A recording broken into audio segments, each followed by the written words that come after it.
In the same way a flower blooms in nature, so the spirit blooms in man.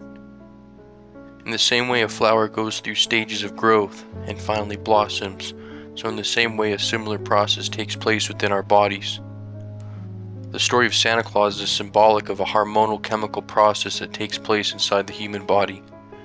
George W. Carey states in the book titled God, Man, Word Made Flesh, quote, "There is an automatic procedure within the human body which, if not interfered with, will do away with sickness, trouble, sorrow, and death, as stated in the Bible." Quote, end quote. In the Bible it is referred to as the oil of gladness.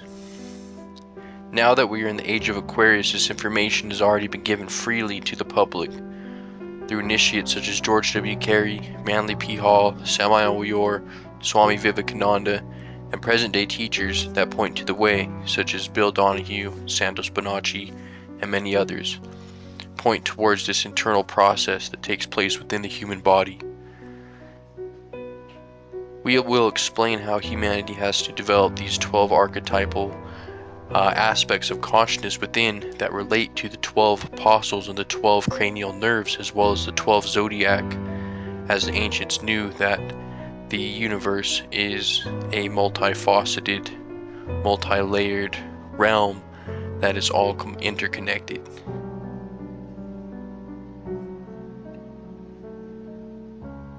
In the East, religion is termed yoga.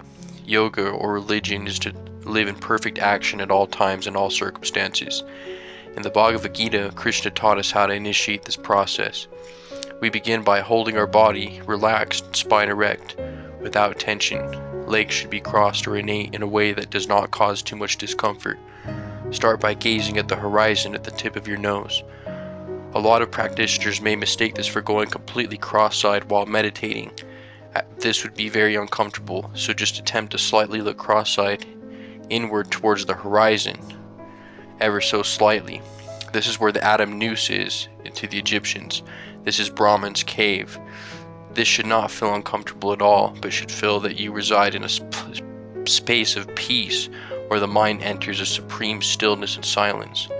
So once you slightly gaze towards the horizon in front of you, ever so slightly, you should feel a magnetic polar pressure from between your eyebrows corresponding to the third eye or Ajna chakra. After your eyes are rested in the place stated above, place your tongue behind the front teeth. This allows the electromagnetic energy to complete the circuit. In reality, we should always have our tongue resting at the roof of the mouth when we're idle or walking or simply doing our day-to-day task. The ancient Taoist knew that this is how you complete the circuit and initiate the energy flow of the energy that resides at the base of the spine and allow it to start rising upon the spine and recharging the brain. In the Bible it states, "I will make your tongue stick to the roof of your mouth, so that you'll be speechless and unable to rebuke them, for they are rebels." This is a reference to the ancient technique of the mudra, where the tongue rests between the teeth and allows the circuit of the energy to flow upward. Jesus said to become as children to enter the kingdom of heaven. This has 7 different meanings. However, one of them is thus adopting the natural mannerisms of the body of a newborn. As newborns rest their tongue on the roof of their mouth and breathe from the lower belly rather than chest, hence they are in a constant state of yoga. Once these 2 steps are completed, we can go straight into belly breathing. In this way, when you breathe out, your belly should move outward rather than inward, and when you exhale, your abdomen should pull inward and gently squeeze against your intestines at the base of the spinal column.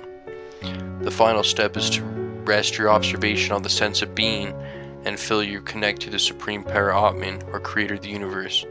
A loving feeling is needed. The Taoists use the inner smile to cultivate a feeling of love, joy, and happiness. If this is done while the above states are also being done simultaneously, there's no limit to the amount of bliss and self-knowledge you'll be able to acquire.